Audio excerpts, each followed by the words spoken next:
High বন্ধুরা, তোমরা সবাই কেমন আছো? আশা করি তোমরা সবাই অনেক অনেক ভালো আছো। তো আমি রান্না করছি। তো বৃষ্টি হচ্ছিল সারাদিন। তো কি রান্না করছি তোমাদেরকে দেখাচ্ছি, তোমরা দেখো।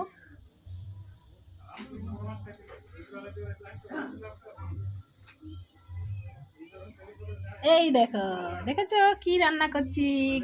কেস করো তো কি রান্না করছি।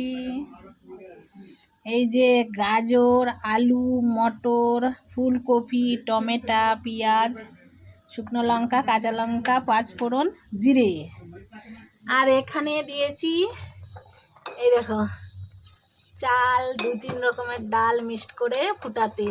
বলো তো কি রান্না করছি? তো বন্ধুরা, খিচুড়ি রান্না করছি। খিচুড়ি রান্না করব আমি আজকের। এই দেখো সব রকম ছোট ছোট করে কেটে নিয়েছি। ভেজে খিচুড়ি যখন হয়ে আসবে তখনই ওর মধ্যে দেব। তো আজকের খিচুড়ি রান্না করছি, তোমরা দেখো। খিচুড়ি বানানোর পরেও তোমাদের দেখাবো। তো বাই।